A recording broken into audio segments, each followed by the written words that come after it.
In the not-so-distant future, Earth was a place where hope felt like a forgotten dream. The skies were often gray with pollution, rivers ran dry or thick with waste, and forests had been reduced to patches of struggling trees. Humanity lived under the shadow of massive corporations that controlled everything: food, water, energy, even the air people breathed. These weren't just companies. They were empires ruling over nations and continents with iron fists. Governments existed only as puppets dancing to the tune of these corporate overlords. Life for most people was hard. Families struggled to survive on meager wages while the rich grew richer, hoarding resources and living in luxury domes far away from the chaos below. Ordinary citizens worked long hours in factories or mines, their health deteriorating due to harsh conditions and toxic environments. Children played in streets littered with trash, dreaming of a better world but never seeing it come true. It seemed like this oppressive system would last forever, but sometimes even the smallest spark can ignite a wildfire. Deep within the heart of one of these megacorporations, a young scientist named Elena worked tirelessly in a cramped lab. She wasn't someone who stood out at first glance, just another face in the crowd of workers scrambling to meet impossible deadlines. But Elena had something others didn't: curiosity. While her colleagues blindly followed orders, she questioned things. Why did the data about climate change always seem incomplete? Where did all the clean water go when reservoirs dried up? And why were certain areas marked off-limits, guarded by private security forces? One late night, after everyone else had left the building, Elena stumbled upon something shocking. Hidden deep in the company's encrypted files was evidence of a horrifying truth. One of the largest empires, Terranova Global, had been deliberately worsening environmental disasters. They manipulated weather patterns, drained aquifers faster than nature could replenish them, and spread misinformation to keep the public in the dark. Their goal? To create artificial scarcity so they could sell basic necessities like water and breathable air at exorbitant prices. Elena's hands trembled as she read through the documents. At first, she thought it might be a mistake, a glitch in the system. But the more she dug, the clearer it became. This wasn't an accident. It was a calculated plan executed over decades to ensure Terranova stayed in power no matter what happened to the planet. For days, Elena wrestled with what to do. If she exposed the truth, she'd be putting herself and possibly her family in danger. Corporate spies were everywhere, and dissenters rarely disappeared quietly. On the other hand, how could she stay silent knowing what she knew? Every drop of contaminated water, every acre of scorched earth, every child gasping for clean air, it was all connected to this monstrous scheme. Finally, she made her decision. Using skills she'd picked up during her research work, Elena copied the files onto a secure drive and slipped out of the facility unnoticed. That same night, she reached out to a secretive group called the Gaia Collective. Few people knew much about them, but rumors said they were fighters, a loose network of activists, hackers, and ordinary citizens determined to take back control of their lives. Elena sent them the data, along with a message. The line is crossed. We have to act now. When the information went public, it hit like a thunderclap. Videos showing Terranova's crimes spread across social media platforms, reaching millions of viewers in mere hours. People couldn't believe what they were seeing. How could anyone justify destroying the planet for profit? Outrage boiled over into action. Protests erupted in cities around the globe. Workers walked out of factories, students skipped school to march in the streets, and farmers blocked highways with tractors. For the first time in years, there was a sense of unity among the masses. Strangers hugged each other, chanting slogans like "Earth declares," and "No more empires." At first, the corporate leaders laughed it off. They dismissed the protests as nothing more than a temporary nuisance, thinking people would eventually tire and return to their routines. But they underestimated the depth of anger simmering beneath the surface. When Terranova responded by sending armed mercenaries to break up demonstrations, the situation turned deadly. In one city, soldiers opened fire on unarmed protesters, killing dozens and injuring hundreds. The images of bloodied bodies lying in the streets shocked the world. That day came to be known as Crimson Sunday. Crimson Sunday changed everything. What started as scattered acts of resistance transformed into a full-blown rebellion. People realized that the empires wouldn't stop until every last shred of freedom was gone. Neighbors began organizing themselves into local groups, sharing food, tools, and ideas. Some trained in self-defense, preparing for the battles ahead. Others used their skills to sabotage corporate operations, hacking servers, disabling machinery, and leaking sensitive information. Even those too old or frail to fight contributed by spreading awareness and supporting the cause, however. They could. Among the rebels was a man who once wore the uniform of Terra Nova's enforcers. He hadn't joined the resistance because he believed in their ideals, at least not at first. His reasons were deeply personal. During the Crimson Sunday massacre, he'd been ordered to pull the trigger himself. Though he hesitated, his comrades didn't, and the guilt weighed heavily on him. Unable to live with what he'd done or failed to do, he defected, bringing valuable knowledge about the inner workings of the Empire. He wasn't welcomed with open arms. Many in the resistance distrusted him, viewing him as a traitor to humanity. But over time, he proved his loyalty through actions rather than words. Whether it was risking his life to save wounded fighters or sharing intel that helped foil enemy plans, he slowly earned their respect. Still, he carried the scars of his past, both visible and invisible, and often wondered if redemption was truly possible. As the movement gained momentum, its leaders faced tough choices. Should they focus on peaceful protests, hoping to win hearts and minds without further bloodshed? Or should they embrace violence, striking fear into the hearts of their oppressors? Debates raged late into the night, tempers flaring as each side argued passionately for their approach. Elena found herself caught in the middle, torn between her desire for peace and the reality of the situation. No matter which path they chose, sacrifices would have to be made. Meanwhile, the empires doubled down on their efforts to crush the uprising. Surveillance drones filled the skies, monitoring every move. Police raided homes, arresting anyone suspected of involvement. Propaganda flooded the airwaves, portraying the rebels as terrorists bent on plunging society into chaos. Fear spread, like wildfire, driving a wedge between friends and families. Yet despite the mounting pressure, the resistance refused to back down. They knew the stakes were too high to give up now, and so the stage was set for a clash unlike any the world had ever seen. The empires wielded immense power, backed by advanced technology and endless resources. But the rebels had something money couldn't buy: determination. Each side prepared for the inevitable showdown, knowing that the fate of humanity hung in the balance. Little did they know, the real battle would test not just their strength, but their very souls. The rebellion was growing, but it wasn't easy. Every step forward felt like 2 steps back. The movement had started with passion and hope, but now the weight of reality was pressing down on everyone. People were tired, scared, and unsure if they could really win against forces so much bigger than them. Still, something kept them going, a tiny flicker of belief that maybe, just maybe, they could make a difference. As word of the resistance spread, more people joined in. Some came because they'd lost loved ones to the Empire's greed. Others were driven by desperation. They had nothing left to lose.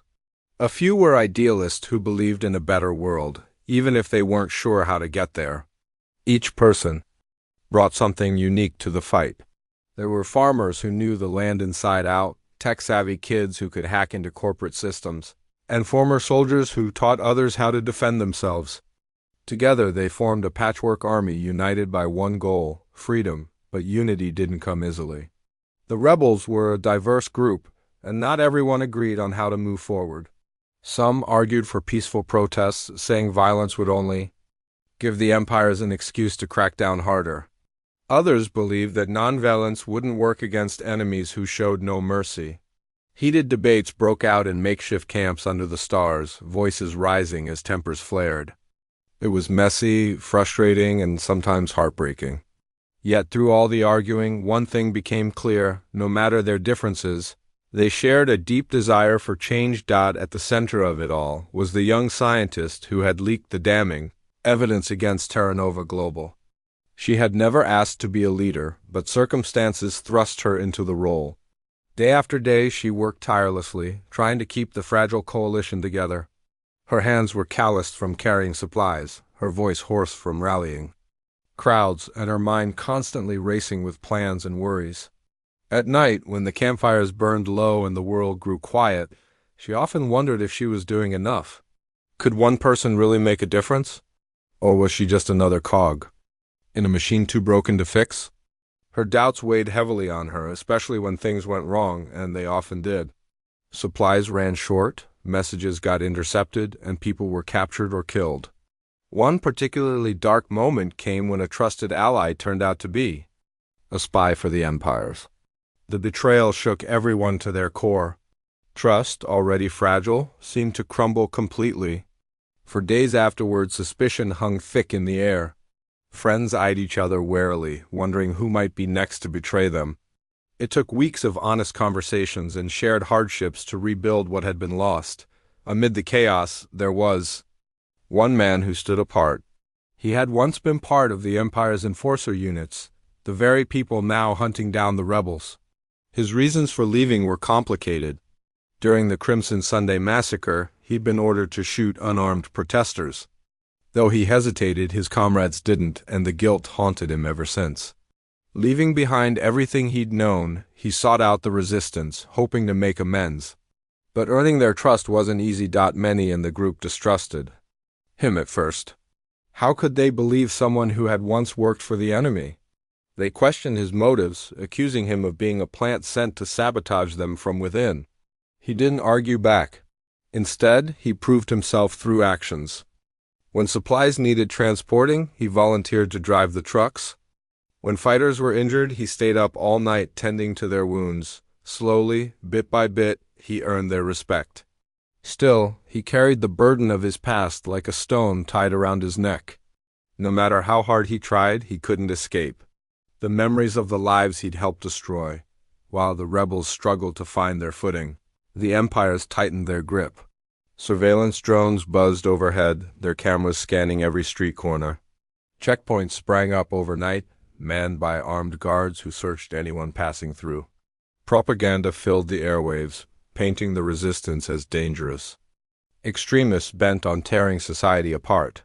Families were warned to report any suspicious activity, creating a climate of fear that drove people apart. Neighbors stopped talking to each other, afraid of saying the wrong thing. Friends turned away from those suspected of supporting the rebellion. Despite these challenges, the resistance found ways to adapt. They learned to communicate using coded messages hidden in old songs or graffiti scrawled on walls. Safe houses popped up in unexpected places, abandoned buildings, basements, even underground tunnels dug by hand. Food and medicine were smuggled in secret, passed from person to person until they reached those in need. The rebels may have lacked resources, but they made up for it with creativity and determination. One breakthrough came when a young hacker joined the cause. Barely out of their teens, this newcomer had a knack for technology that amazed even the most seasoned members of the group. Using scavenged parts and stolen equipment, they built tools to disable surveillance drones and jam enemy communications. Their biggest achievement was cracking into the Empire's main database, uncovering secrets that exposed the full extent of the corruption. These revelations fueled the rebellion, giving people fresh reasons to fight, yet even victories came at a cost? After one successful raid on a corporate supply depot, the rebels celebrated their haul of food and medicine. But the celebration was short-lived.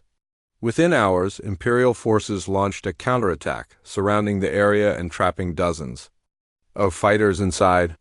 Many managed to escape, but some weren't so lucky. Those who fell were mourned deeply, their faces etched into the memories of everyone who survived. Each loss felt like a punch to the gut, reminding everyone of the stakes they were playing for. Through it all, the young scientist continued to lead, though the role wore her down. She spent countless nights poring over maps and strategies, trying to anticipate the Empire's next move. During the day, she traveled between rebel camps, listening to people's concerns and offering words of encouragement. She reminded them why they were fighting, not just for themselves, but for future generations. "We're building a world where no one has to live in fear," she told them. "A world where we can breathe clean air, drink clean water, and look up at the stars, without wondering if they'll still be there tomorrow." Her speeches inspired many, but they also drew attention from the empires. Wanted posters with her face appeared in cities across the globe, promising hefty rewards for her capture. Bounty hunters and mercenaries began prowling the streets, searching for any sign of her. Knowing the danger, she considered stepping back, letting someone else take the lead. But every time she thought about quitting, she remembered the faces of the people counting on her, the children who dreamed of a better life, the elders who refused to give up hope, the friends who had sacrificed everything for the cause. How could she abandon them now? As the resistance grew stronger, tensions within the empires began to show. Cracks appeared in their polished facades, revealing the rot beneath. Executives squabbled over strategy, blaming each other for the rebellion's success. Soldiers grew restless, questioning whether they truly wanted to die for a system that cared nothing for them. Even ordinary citizens started turning against the corporations, realizing that the promises of safety and prosperity were lies designed to keep them complacent. The stage was set for a showdown. Both sides knew it was coming, though neither was ready to admit defeat. The empires still held the advantage in terms of firepower and resources, but the rebels had something money couldn't buy: heart. They fought not for profit or power, but for survival, dignity, and justice. And while the road ahead would be long and difficult, they refused to give up, because deep down they knew one truth: the line had been crossed, and there was no going back. The resistance had grown stronger, but the time for small victories was over. They needed to strike a blow so powerful that it would shake the foundations of the empires and show the world they were serious. The rebels knew exactly where to hit Terranova, Global's headquarters. It wasn't just a building. It was a fortress city towering above everything around it like a monument to greed and control. Inside its walls, the empire plotted wars, manipulated economies, and orchestrated the destruction of entire ecosystems. Taking it down wouldn't be easy, but if they succeeded, it could turn the tide in their favor. Planning the attack took weeks. Every detail mattered. The young scientist who had started this whole movement worked tirelessly with her team, piecing together information stolen from the Empire's databases. Maps of the facility were studied until everyone knew them by heart. Escape routes were mapped out, weapons were gathered, and volunteers stepped forward, knowing full well the risks involved. Among those preparing for the mission was the former enforcer who had defected. His knowledge of the Empire's tactics proved invaluable, helping the rebels anticipate how their enemies might react, but even with careful planning, doubts lingered. Some worried they were biting off more than they could chew. Others feared what would happen if they failed, not just to themselves, but to the millions of people counting on them. Late at night, huddled around flickering lanterns, the group debated endlessly. Should they go through with it? Was this the right moment, or were they walking into a trap? In the end, they decided there was no turning back. If they didn't act now, the empires would only grow stronger, crushing any chance of freedom. On the day of the operation, nerves ran high. Fighters checked their gear one last time, making sure every piece was ready. Supplies were loaded onto trucks, while others prepared makeshift barricades in case things went south. The atmosphere was tense, filled with quiet determination and unspoken fears. As the sun dipped below the horizon, casting long shadows across the land, the rebels began. Their journey toward the fortress city, getting close wasn't easy. Surveillance drones buzzed overhead, their cameras scanning for anything unusual. Checkpoints lined the roads leading to the facility, manned by soldiers armed to the teeth.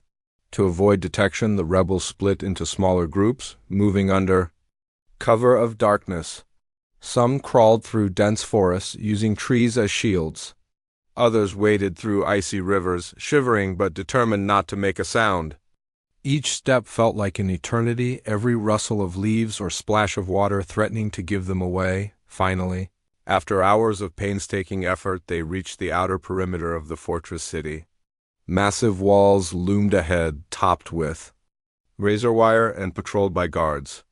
Breaking in required precision and courage. One group distracted the sentries with flares and noisemakers, drawing their attention away from the main entry point. Meanwhile, another team used grappling hooks to scale the walls, clinging to the cold metal as bullets whizzed past. It was terrifying work, but they pushed through, driven by the thought of what lay inside. Once inside, the real challenge began. The fortress was a labyrinth of corridors, elevators, and security checkpoints. Every corner seemed to hold new dangers, armed patrols, locked doors, and surveillance cameras watching their every move. The rebels moved quickly but carefully, sticking to the shadows and disabling cameras whenever possible. At one point, they narrowly avoided a patrol by hiding in a supply closet, holding their breath as footsteps echoed outside. Their target was the central server room, where all of Terra Nova's secrets were stored. This was the heart of the beast. The place where decades of crimes against humanity were documented in cold, hard data. Reaching it meant navigating through layers of defenses designed to stop intruders dead in their tracks. But the rebels had something the Empire didn't expect: teamwork. While some members created diversions, others hacked into secure terminals, unlocking doors and shutting down alarms. Step by step, they inched closer to their goal. When they finally breached the server room, the sight was overwhelming. Rows upon rows of humming servers stretched out before them, glowing lights pulsing like a mechanical heartbeat. The hacker among them got to work immediately, plugging devices into the system to download the files. It was risky business. The Empire's tech was advanced, and any wrong move could trigger an automatic lockdown. Sweat dripped down their face as they typed furiously, eyes glued to the screen. Around them, the rest of the team kept watch, ready to defend at a moment's notice. As the download progressed, chaos erupted outside. The Empire's forces had discovered the breach and were closing in fast. Gunfire echoed through the halls, mingling with shouts and the sound of boots pounding against the floor. The rebels fought back fiercely, using whatever they had: makeshift weapons, stolen guns, sheer grit. Lives were lost in the struggle, brave souls falling to protect the mission. Each death weighed heavily on the survivors, fueling their resolve to see it through. Finally, the hacker gave the signal. It's done. The files were secured, containing proof of the Empire's crimes that could bring the entire system crashing down. With the evidence in hand, the rebels began their retreat, fighting their way back through the fortress. The path out was even harder than the way in. Exhaustion set in, muscles aching and lungs burning from the strain. But they pushed on, driven by the knowledge that failure wasn't an option. Just as they reached the exit, disaster struck. A group of Imperial enforcers blocked their way, weapons trained on the fleeing rebels. For a moment, it seemed like the end. Then, the former enforcer stepped forward, his voice steady despite the fear in his eyes. "Let them go," he said, raising his hands in surrender. "You don't need them. Take me instead." There was a long pause, tension crackling in the air. Finally, the enforcers lowered their guns slightly, allowing the others to slip away while taking him captive. The rebels escaped into the night, battered but alive. As dawn broke, they broadcast the stolen files to the world. Videos and documents exposed the Empire's atrocities in vivid detail: manipulated weather patterns, poisoned water supplies, entire communities sacrificed for profit. People watched in horror, their anger boiling over. Protests erupted in cities around the globe, growing larger and louder than ever before. The Empire tried to spin the story, claiming the data was fake or taken out of context. But it was too late. The truth had been laid bare, and there was no covering it up. Back at the rebel camp, the mood was somber. The victory came at a heavy cost. Many fighters had been killed or captured, including the former enforcer who had sacrificed himself too. Save the others? His bravery became a rallying cry, a reminder of the lengths people were willing to go to fight for justice.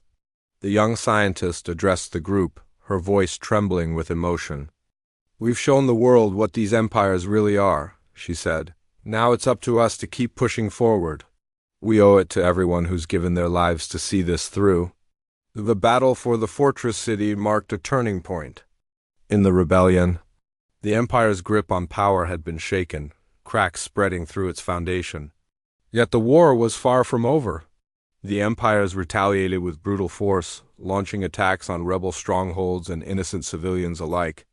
Cities burned, families were torn apart, and the death toll climbed higher each day, but the resistance refused to back down. They had tasted victory, however bitter, and they knew they couldn't stop now. Through it all, the young scientist continued to lead, though the burden grew heavier with each passing day. She carried the weight of loss, the faces of fallen comrades haunting her dreams. Still, she pressed on, driven by the belief that a better future was possible. And though the road ahead remained uncertain, one thing was clear: the line had been crossed and there was no going back.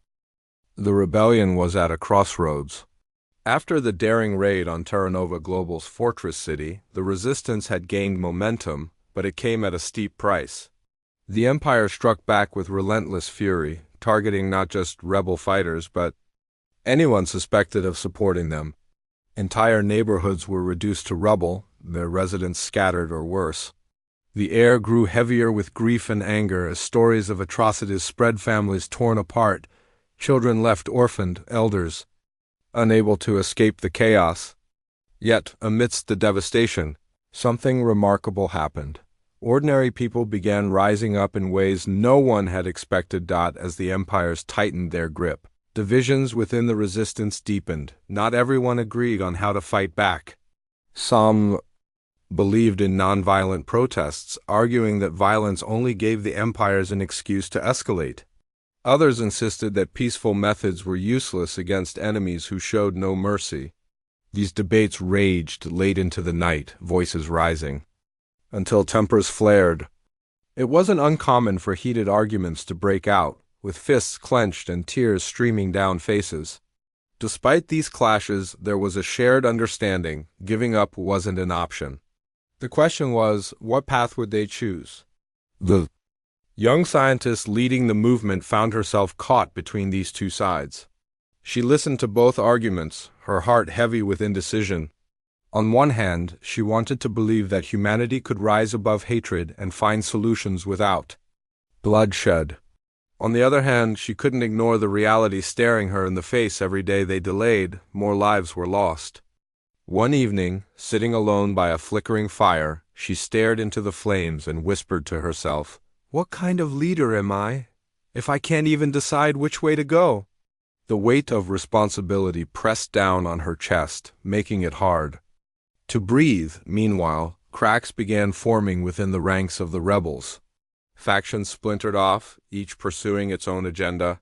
Some groups focused on sabotage, targeting corporate infrastructure like power plants and supply chains. Others prioritized community building, setting up safe zones where people could share food, shelter, and hope. While these efforts weren't always coordinated, they reflected a common determination to survive and to resist. But fragmentation also made the resistance vulnerable. The empires exploited these divisions, spreading rumors and misinformation. To sow distrust among the rebels, one such faction decided to act independently, launching a surprise attack on an Imperial weapons depot. Their plan was bold but poorly executed. Though they managed to destroy part of the facility, they underestimated the Empire's response. Reinforcements arrived quickly, surrounding the area and trapping the attackers inside. What followed was a brutal firefight, leaving many dead or captured. News of the failed operation reached the main rebel camp, casting a shadow over morale. For days afterward, the atmosphere was tense, filled with recriminations and second-guessing. It was during this low point that the hacker who had helped crack the Fortress City servers made a startling discovery. Buried deep within the stolen files was evidence of a terrifying new weapon being developed by the Empires: climate-altering drones capable of triggering catastrophic weather events at will. These machines could summon hurricanes, droughts, or floods wreaking havoc wherever the Empires saw fit. Worse still, the project was already in its final stages, with deployment scheduled within weeks. If the drones became operational, the Empires would have unprecedented control over the planet and the ability to crush any remaining resistance with ease. The revelation sent shockwaves through the rebel leadership.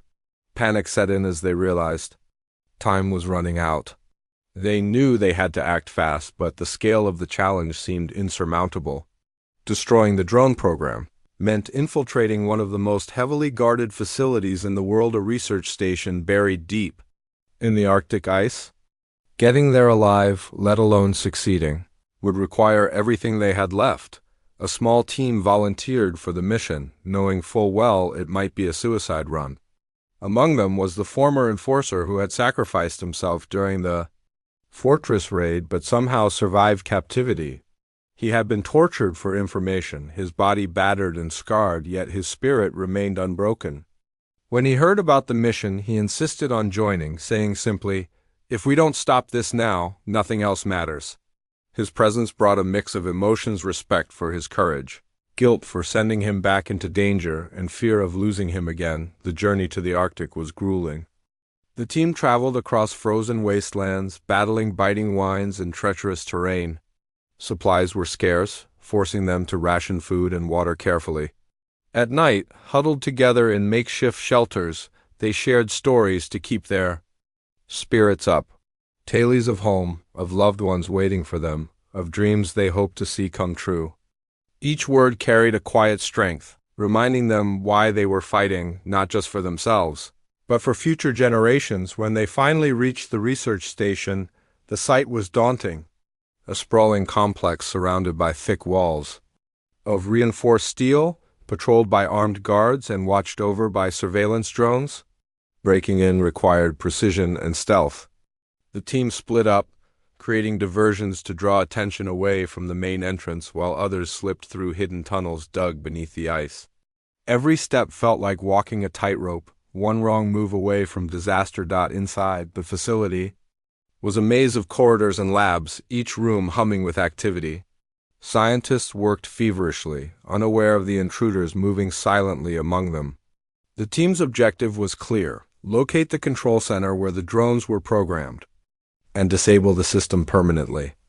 But finding it proved harder than anticipated.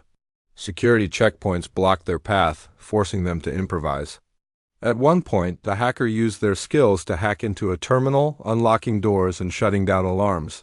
Time was slipping away, and every second counted. Finally, they reached the control room. Rows of monitors displayed maps and data streams, showing the drone's capabilities in chilling detail. The hacker got to work immediately, fingers flying over the keyboard as they uploaded a virus designed to corrupt the system. Outside, the rest of the team held off waves of guards, fighting with desperation born of exhaustion. Bullets ricocheted off walls, explosions shook the ground, but they refused to give up. Just as the hacker completed the upload, alarms blared throughout the facility. The Empire's forces had discovered the breach and were closing in fast. There was no time to celebrate.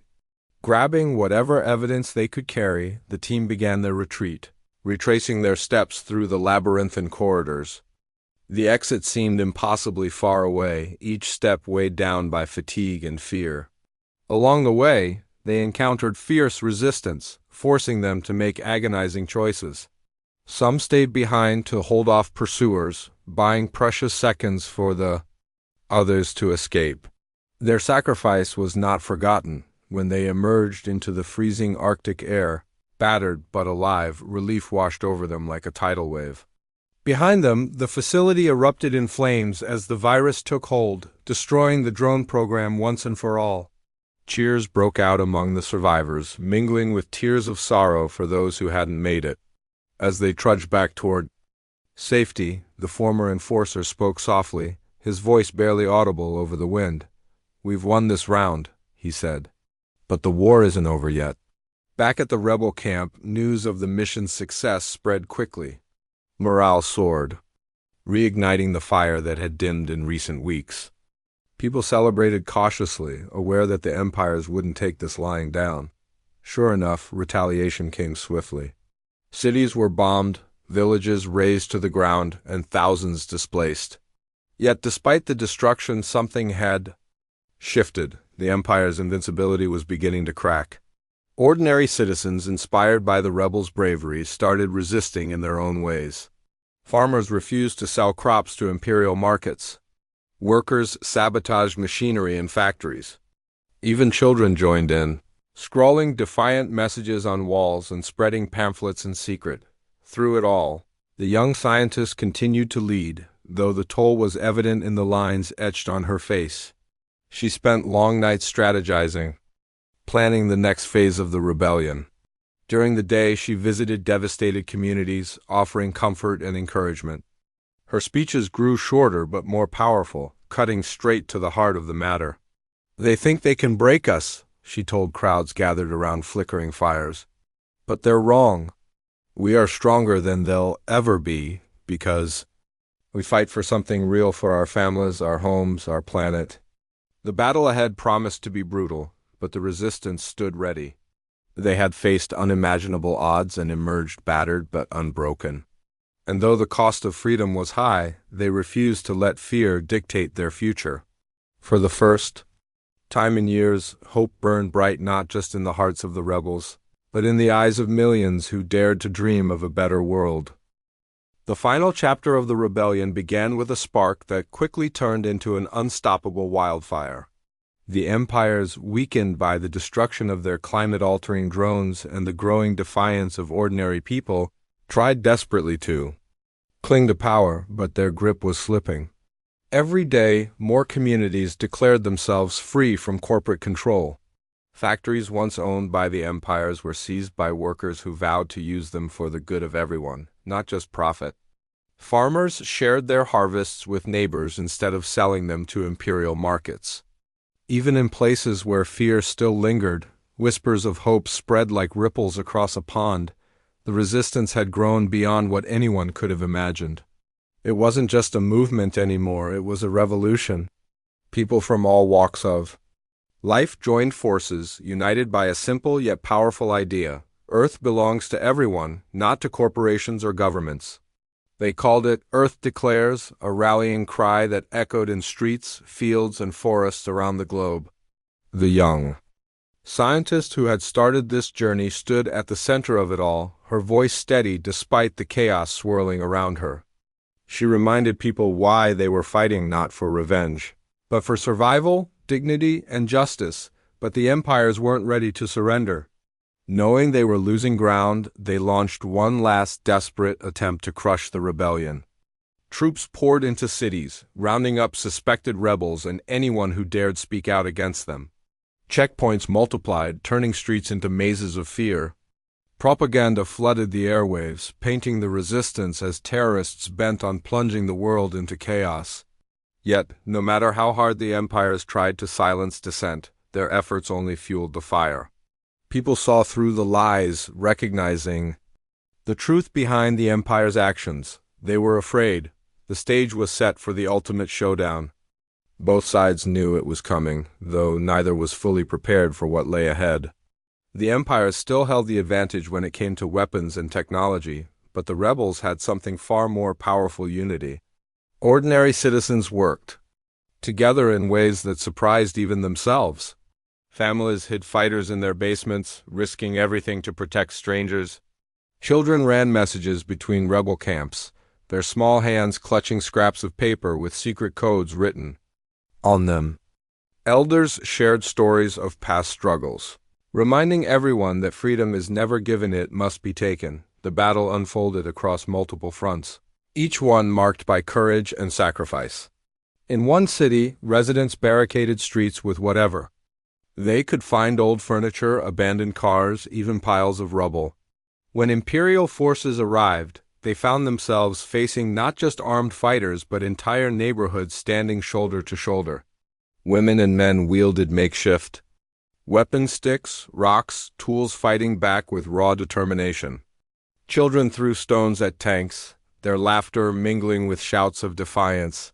For every rebel who fell, two more stepped forward to take their place. In another region, Rebels targeted the Empire's remaining strongholds, cutting off supply lines and disabling communication networks. Hackers worked tirelessly, jamming signals and spreading misinformation to confuse enemy troops.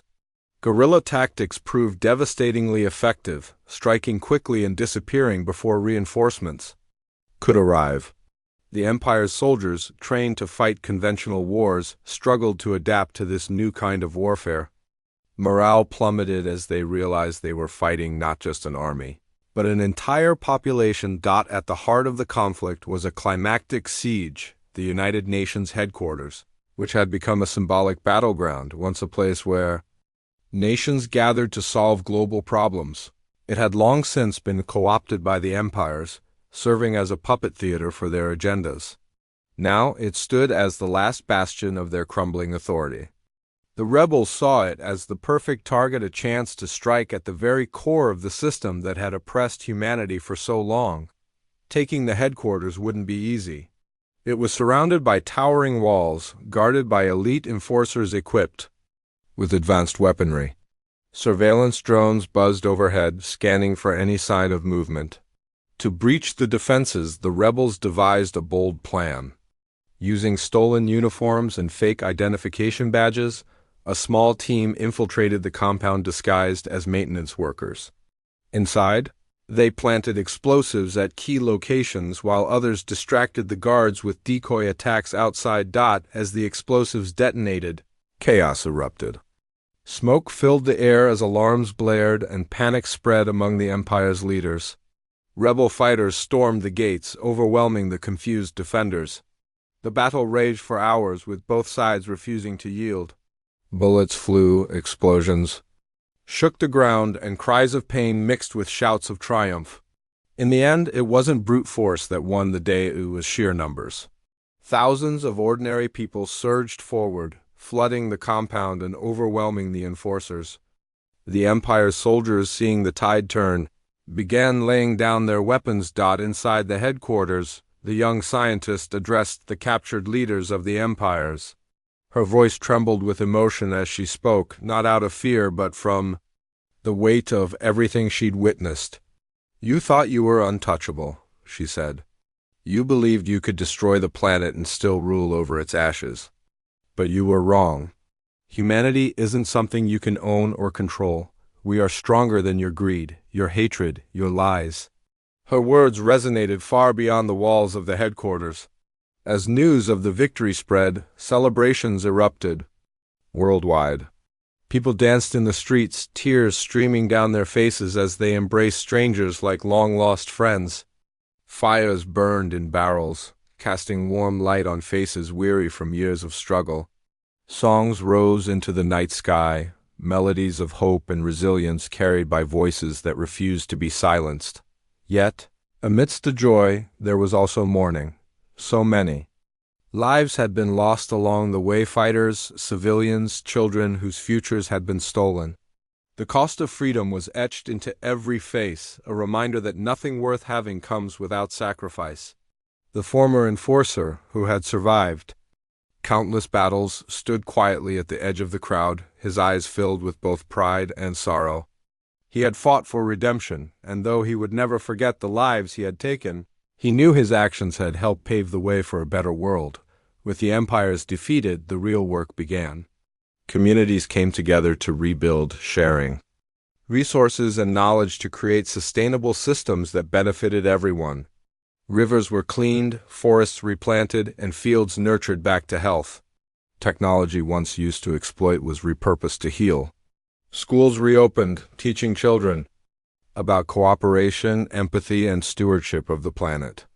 Slowly but surely, the scars of the past began to fade, replaced by a sense of possibility. At the center of it all was the young scientist, now seen as a symbol of the revolution. She didn't want fame or glory. She simply wanted to ensure that the mistakes of the past were never repeated. Under her guidance, a new council was formed, made up of representatives from every corner of the globe. Their mission was clear: to govern not for profit, but for the well-being of all living things. Decisions were made collectively, with input from farmers, teachers, doctors, and dreamers alike, One evening, months after the fall of the empires, she stood on a hill overlooking a thriving village. Fields stretched out below, golden with crops. Children played nearby, their laughter carrying on the breeze. She thought about how far they had come from despair to hope, from oppression to freedom. Tears welled up in her eyes, but they were tears of gratitude. Turning to the horizon, she whispered softly, almost to herself, "We did it. Against all odds, we crossed the line and we didn't look back." The sun dipped below the horizon, painting the sky in hues of orange and pink. Somewhere in the distance, someone started singing, their voice rising above the hum of activity. Others joined in, creating a chorus of unity that seemed to touch the stars. It was a song of remembrance, of resilience, of rebirth, and as the melody floated on the wind, it carried a promise. Though empires may rise and fall, the spirit of Earth endures as long as there are those willing to fight for it.